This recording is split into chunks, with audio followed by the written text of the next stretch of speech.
For many of us, meetings can be frustrating, challenging, and even a waste of time.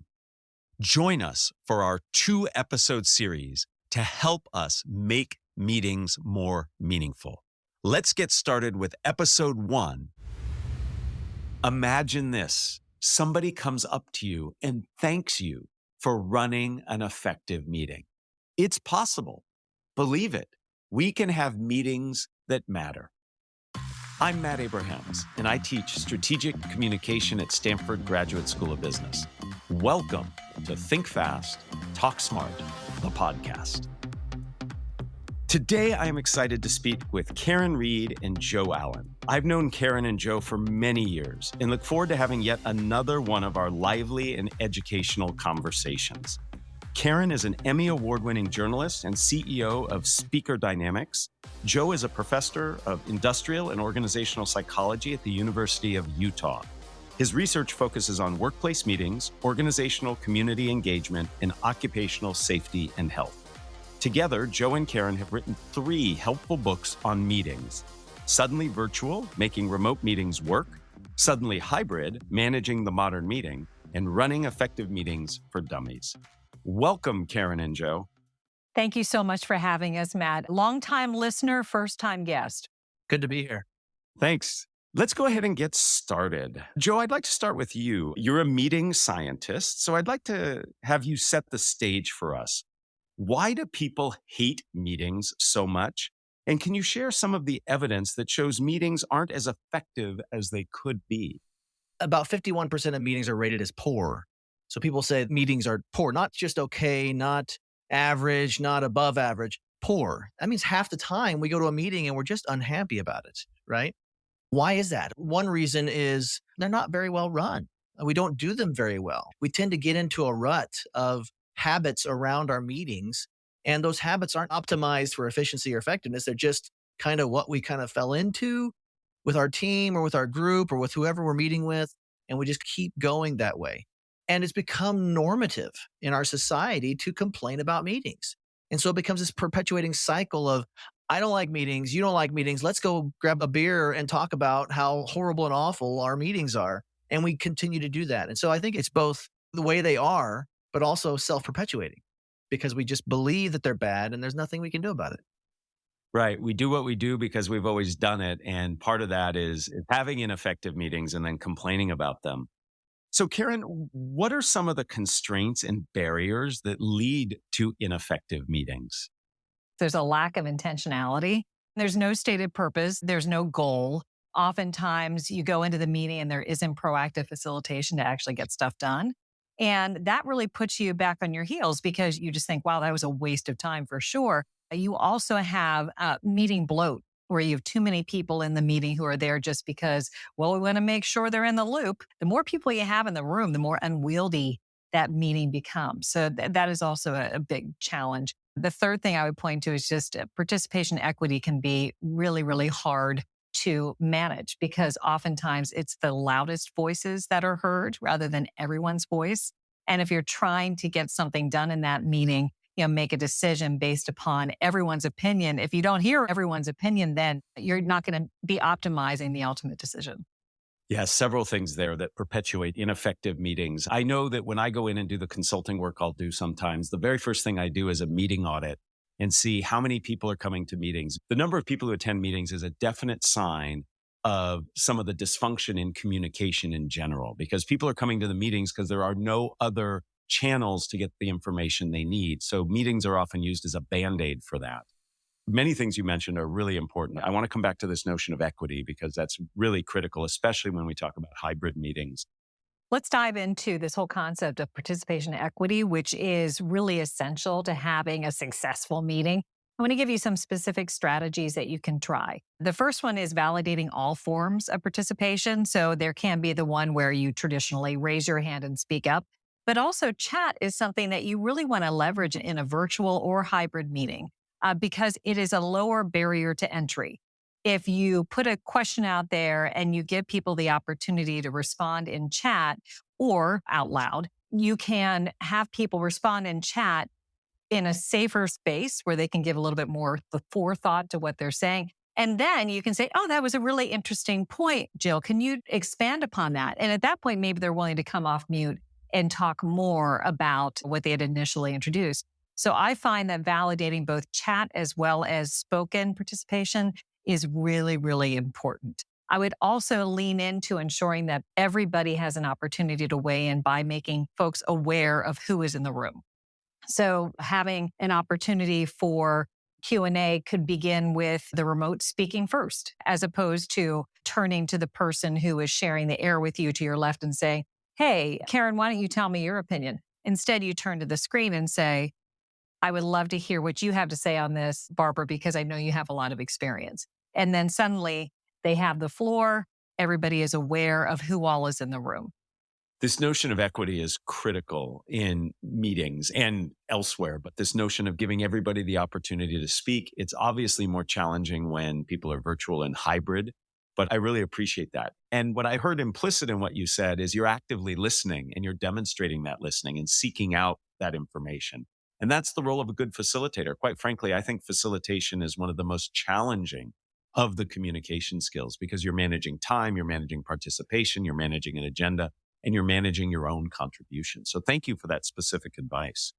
Joe, I'd love to get a little deeper into the notion of meeting structures and what works, especially around agendas. I know you have an opinion on agendas, and I'd love for you to share advice on if your meeting does have an agenda, where do you put the easier topics versus the more difficult or challenging topics and the ones that are sort of in the middle there? How do you structure a meeting and how do you use an agenda to help?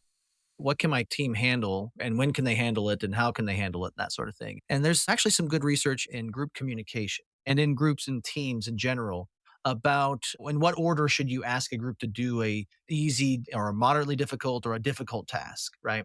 And this is both when it comes to communication, but also into other tasks that a group might do collaboratively. And the research would suggest that if you have three tasks, one being easy, one being moderately difficult, and one being hard, you would start with the moderately difficult one if the team is primed and ready to go. And so that's really the issue. I mean, when I say primed, I mean, if you've done the pre-meeting communication, helping set the stage for a very comfortable, psychologically safe environment, they know the purpose of the meeting, the overarching purpose of the meeting, so that way their brains are primed for communication. If you've done the right scaffolding aspects of meetings, then they're primed and ready to go. You should jump in with a moderately difficult item, then go to the hard one, but you've got them ready to go. If your team is not primed, or this is a new group that you're meeting with for the first time, you need to decide whether or not you feel like they can do that. And I actually would recommend for a new group or for a group that you're not as primed to get going, I'd actually do a ramping approach where you'd start with the easier thing, say, let's start with this easier thing. Let's kind of get to know each other in this easier issue or problem or thing that we want to talk about, and then move them forward onto that. So that way the priming also is accomplishing something as well, because you're with a group that's not geared up and ready to go. Maybe you don't know them as well, that sort of thing.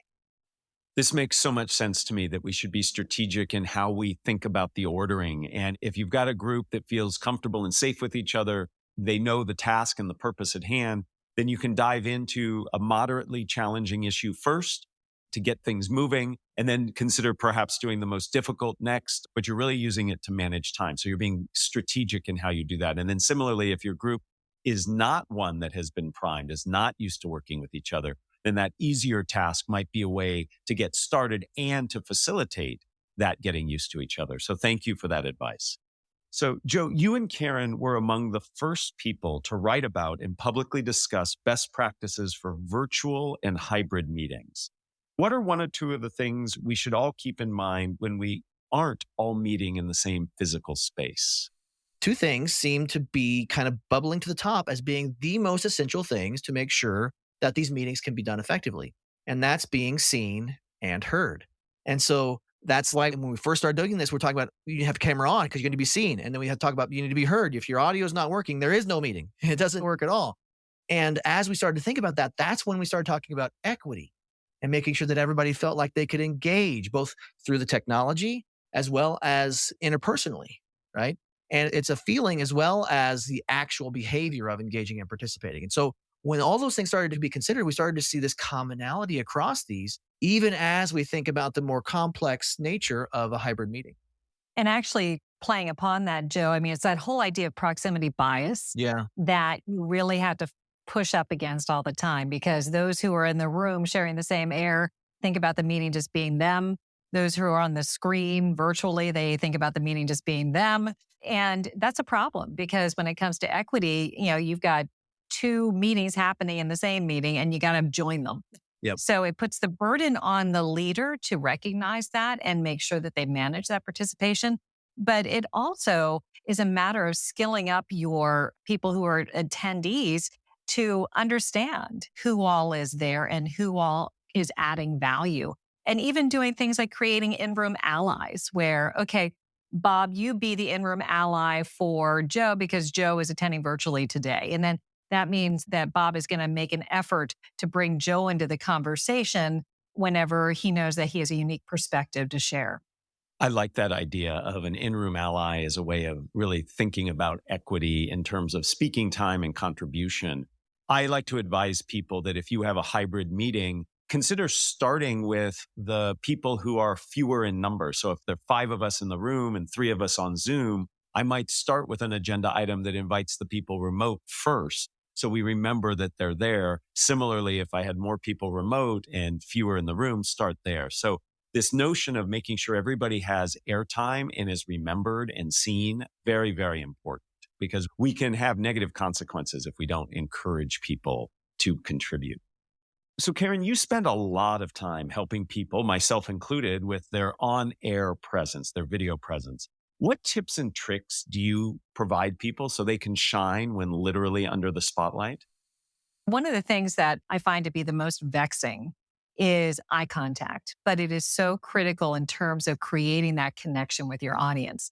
Unfortunately, we are dealing with imprecise eye contact where, in order to look like we're making eye contact with our conversation partner, we are looking at the camera and not at the face of the person who we're conversing with. That is so challenging to get past because we want to make eye contact. But when we look at the screen and not at the camera, it looks like you are doing the exact opposite, that you're looking down, you're looking somewhere else entirely. So what I tell people to do in order to have your conversation partner feel like you are being attentive to them and connecting with them, you need to look primarily at the camera lens. And I say primarily because if you stare at the camera lens and never break gaze, it'll freak people out. It's like staring at them in person, like having a staring contest. Mhm. Yeah. Yep. Exactly. But in person, like we get the social cue that, oh, look, they're appearing to be uncomfortable. I should look away. The camera doesn't give you that cue. So you really have to think about not necessarily pouring your eye contact through the camera lens, but rather pouring your energy through the camera lens, because the camera is the conduit to your conversation partner or the portal to your people. So that's where you want to throw your energy and play with it the way you would with a person face to face. We look away all the time when we're talking to people face to face. Do that when you're on camera as well. So that is one of the major things from a performance standpoint. And then just to also remember, this is a conversation. This is a pretty intimate conversation that you're having when you're on camera.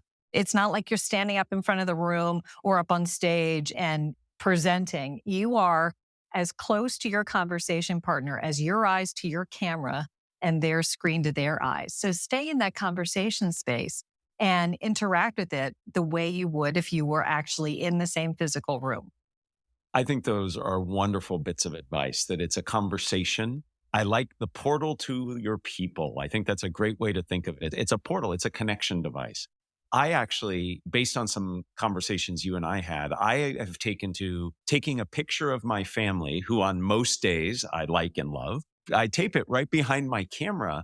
So I'm actually not talking to the camera. I'm actually talking to a picture of people that I care about. And that helps me look at the camera rather than darting my eyes around or looking at the screen. I know also, Karin, you talk a bit about making sure you're well lit so people can see you, make sure you fill the screen. Some people sit so far away, they look like a distant constellation in the sky. Any other tips and tricks for how we frame ourselves? I talk about the 3-finger test, for example. So it's hard to talk about if you're not seeing it, but keep this in mind. Take 3 fingers, like connect your thumb and your pinky and stack it on top of your head. And that's how much space you should have between the top of your head and the top of the frame. That way you are taking up the majority of this space, and you're also giving them a canvas to read your nonverbals that is similar to the one that they'd be reading face to face. So that is a big part of it. Also, make sure your camera is at eye level where you can draw a parallel line from your eyeballs to your camera, and that is parallel with the floor. And then make sure that you are sitting squarely in the space. If you're sitting slightly off kilter, it just feels uncomfortable for people to take in your communication. And then you mentioned the importance of lighting. That is critical. People want to be able to read your facial expressions as easily as possible. We convey so much through our facial expressions. If you're sitting in shadow, it'll be more difficult for people to read the intent of your message.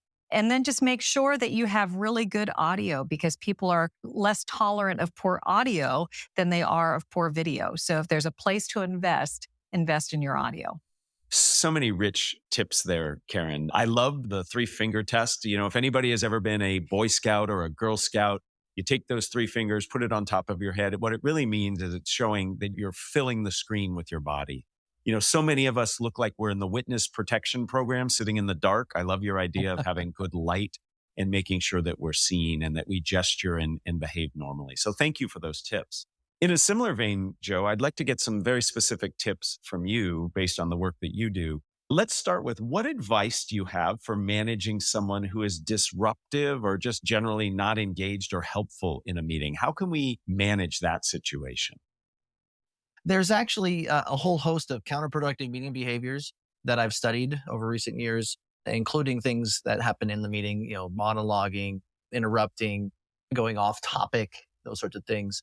And it happens a lot in a lot of our meetings. Every meeting has one or more of these kinds of behaviors that emerges just naturally through the conversation. And that's not because people are trying to derail the meeting or to be difficult for the most part. Some are, but for the most part, most people are not. That's just what happens. And so then you're in a meeting and you may not want to call them out or to make them feel bad, but sometimes you have to, interrupt and you have to, make an adjustment so that way you can get back on track. So the general advice, some of the earliest work that I did actually with Nala Lehman-Willenbrock, a professor out of Hamburg University, looked at what we call procedural communication.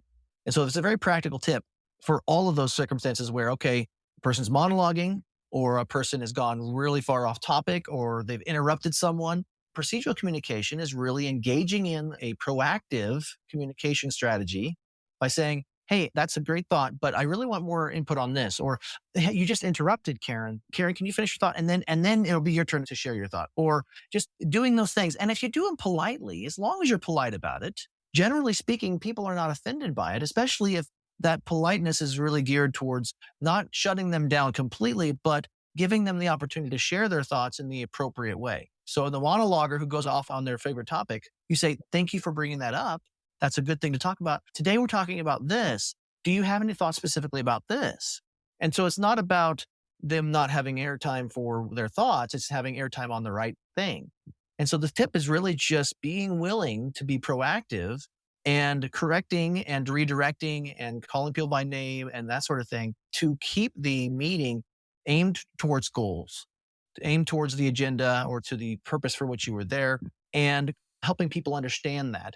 And if you do that regularly over a series of several meetings with the same group or in your meetings in general, you'll both be teaching people how to do that and how to communicate effectively in their meeting, and your meetings will naturally get better with that same group. And when I do that, I actually have a reputation for running an effective meeting that allows people to communicate because I do that. And so when I go into new meetings, people know because they've heard that Joe runs a meeting this way. I'd like this notion of really relying on procedural communication. And you took care of the second question I was going to ask, which is the person who just goes on tangents, et cetera. So what I'm hearing you say is that you bring people back to the purpose of the meeting. You acknowledge what they've said, and then you bring it back. And that's often in line with what I coach people to do, which is to paraphrase, say, I heard you, I heard that you're talking about this, but now let's link or connect back to either the purpose or to something somebody else has said.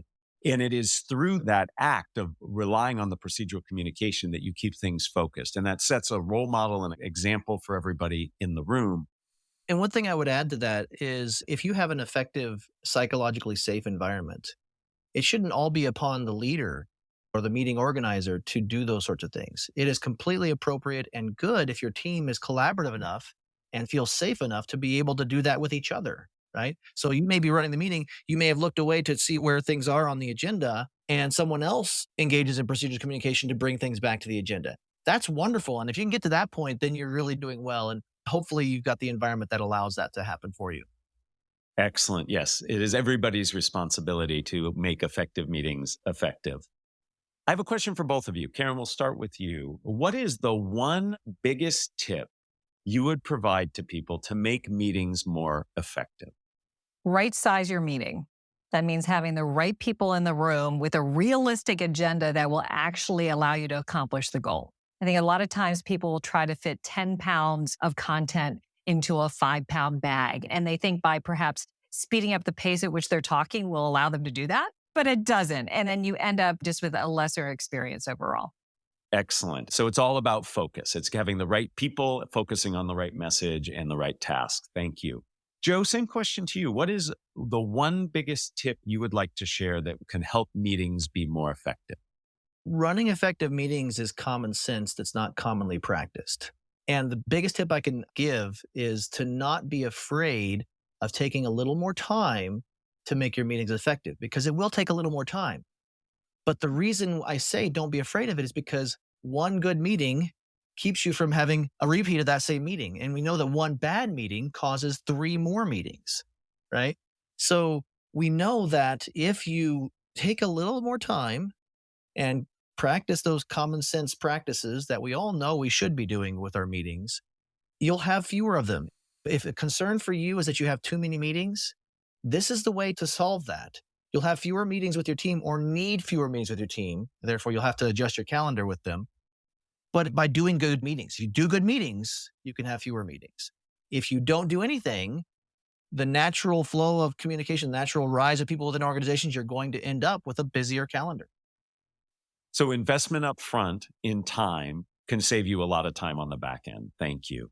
Absolutely. Before we end, I'd like to ask both of you questions that I ask everybody. The first question will be honed and tuned just for both of you. And then we'll ask 2 that I ask everybody. So Karin, I'm going to ask you this one. When you and Joe meet, and I know you met a lot because you've written 3 books together, what is the one thing you always did to make sure that your meetings would be effective?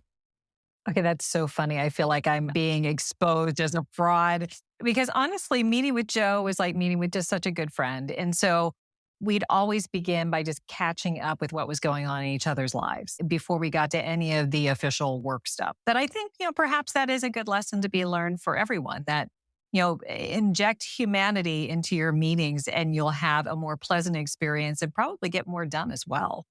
Excellent. And both of you are so easy to talk to. I can see how that would be fun and useful to get you started. Joe, I'm curious, who is a communicator that you admire and why? Stephen Rogelberg, who wrote The Surprising Science of Meetings, considered the father of the modern meeting science. The one thing that he does is that he tends to do what he says that he does. That's what's really fascinating about his mentoring of me and what he does, is that he's very clear in his communication and does a really great job. Excellent. Thank you. Final question, Karin, for you. What are the first 3 ingredients that go into a successful communication recipe? I'm going to point to the ABCs of communication. So the first is authenticity. Mm-hmm. I believe that the best communicators are steeped in authenticity because that will help you resonate best with your audience. The B would be brevity. Be brief, be brilliant, be gone. No one will be sad if you go short. Everyone will be annoyed if you go long. And then the C is clarity. Simplify your message because people will not buy into what you're saying unless they can understand it. I love the ABCs. I love the simplicity and directness of it. And I've loved the simplicity and directness of the advice and guidance that you've given us today. Karin and Joe, thank you so much for your time. Your insights into how to make meetings more effective, be they in person, virtual, or hybrid, are excellent. And I encourage everybody to take time to make meetings matter and make them more effective. Thank you both. Thanks, Matt. Thanks for having us. Thank you. Thank you for joining us for another episode of Think Fast, Talk Smart, the podcast from Stanford GSB. To learn more about making meetings meaningful, be sure to listen in to our second episode of our 2-part series. You can also learn more about effective meetings by listening to episode number 42 with Sarah Singer and episode 14 with Bob Sutton. This episode was produced by Jenny Luna, Ryan Campos, and me, Matt Abrahams. Our music is from Floyd Wonder. Please find us on YouTube or wherever you get your podcasts. Be sure to subscribe and rate us. Also, follow us on LinkedIn and Instagram. And check out fastersmarter.io for deep dive videos, English language learning content, and our newsletter.